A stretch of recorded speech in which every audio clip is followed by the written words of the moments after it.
4 người sống chung một mái nhà. Mỗi ngày chỉ mình cô làm việc. Không chỉ vậy, thứ cô mua đều bị họ cướp mất. Chỉ vì 3 người biết cô nhu nhược, chỉ biết nhẫn nhịn. Nay cô tái sinh trở lại, phải bắt 3 người trả gấp đôi. Nửa tháng tiền gạo, dầu và rau của chúng ta, tổng cộng là 32 đồng. Chia đều cho 4 người, mỗi người 8 đồng. Thẩm Vân Phương sững sờ. Anh nghĩ, Tô Thành Nhiễm cam tâm tình nguyện bỏ tiền cho họ ăn uống. Sao lại tính toán? Người thân, anh nhầm rồi. Mới nửa tháng. Sao tốn nhiều thế? Hơn nữa tôi chỉ là công nhân thời vụ. Một tháng có 23 đồng. Trừ 16 đồng thì sống sao? Khi tôi đến,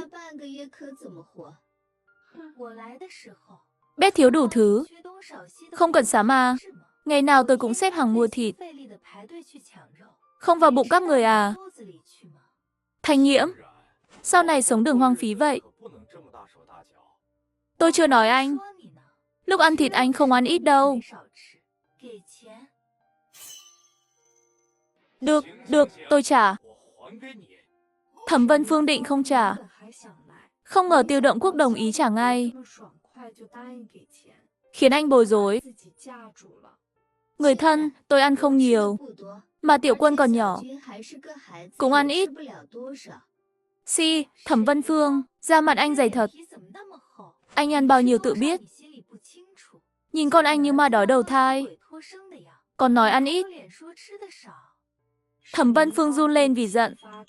Chỉ biết nhìn Tiêu Động Quốc với mắt ngấn lệ. Hy vọng anh nói giúp mình. Nhưng Tiêu Động Quốc đang nghĩ. Sao Tô Thành Nhiễm lại đòi tiền? Cô đâu phải người so đo tiền bạc. Chắc là hôm qua Tống Tiểu Quân vào viện. Không về. Cô giận và ghen. Xem tôi dỗ thế nào. Đây, tôi trả. Phần Vân Phương và Tiểu Quân tôi cũng trả. Thế là hết. Được, tiếp theo. Sao thế nhỉ? Sao anh không giận? Tôi tiêu tiền cho người khác. Mà vị hôn thê không cản. Đồng chí Thẩm, trước đây cô mượn nhiều quần áo của tôi. Cô béo hơn tôi nhiều. Chắc đã làm rộng. Nên phải trả tiền tôi. Không mai tôi không có đồ gặp quản đốc. Ô, bao nhiêu? Tôi trả ngay. Mai phải nói tốt cho tôi. Tôi không tính nhiều. 3 bộ đều mua ở cửa hàng bách hóa. Tổng cộng 30 đồng. 30, sao không đi cướp? Lúc trước muốn lợi dụng. Toàn chọn đồ đắt. Tôi không định lợi dụng cô. Động Quốc, anh biết mà. Từ nhỏ tôi đã ghen tị với các cô gái thành phố mặc váy đẹp. Nên mới mượn.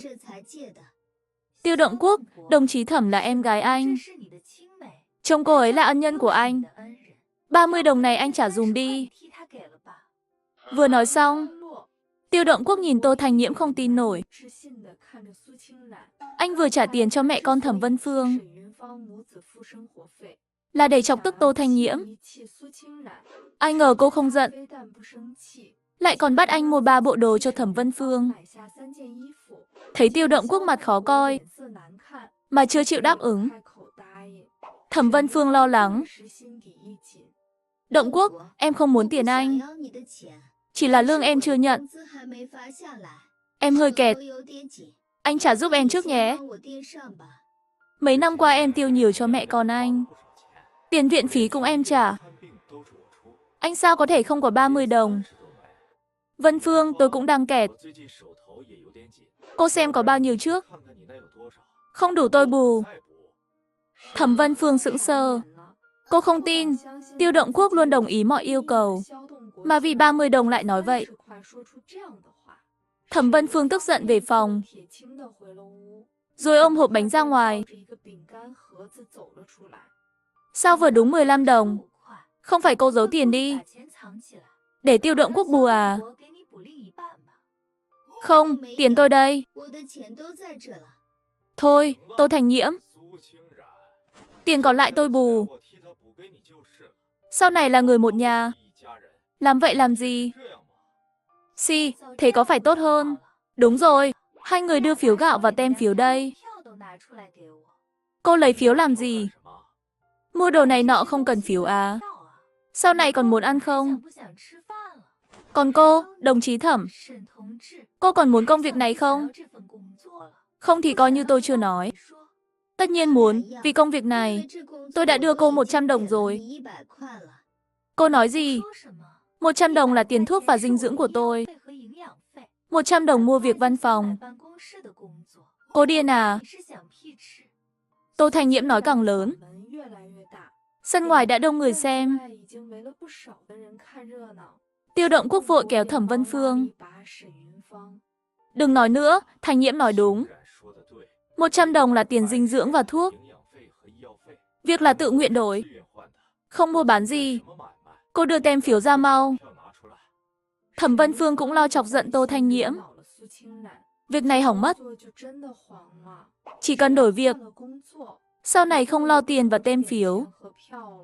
Nghĩ vậy, Thẩm Vân Phương vào phòng tìm tem phiếu. Nào ngờ Tô Thanh Nhiễm theo vào. Lấy hết tem phiếu của cô. Là người một nhà. Cô giấu làm gì? Tôi suýt quên. Lần trước tôi mua mạch nha và đồ hộp. Đều bị cô lấy. May cô chưa bóc. Tôi không tính tiền cô. Mai tôi mang sang nhà quản đốc. Kẹo cưới và bánh quy của tôi. Tôi nhớ Tiểu Quân lấy.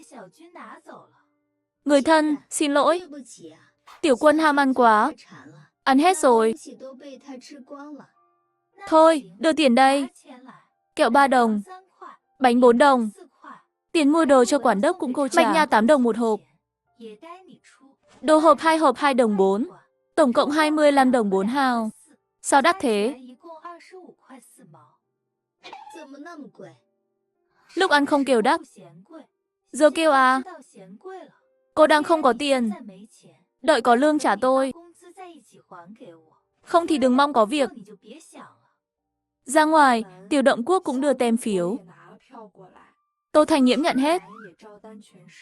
Còn làm bộ bôi thuốc. Tưởng thanh mai trúc mã cùng lòng. Không ngờ giấu giếm. Thôi, cảnh mẹ quá con côi. Giấu chút cũng phải. Nói xong, vui vẻ đi vào, túi đầy tiền và tem phiếu. Tôi nằm chút. Xong cơm gọi tôi. Trứng sáng nay luộc kỳ quá. Cô chú ý đi. Động Quốc, xem anh ta kìa. Hừ, nghe cô ấy đi. Mau nấu cơm. Cũng tạm, 54 đồng. Còn nhiều tem phiếu. Vài ngày nữa hai người lĩnh lương. Lại lấy tiếp.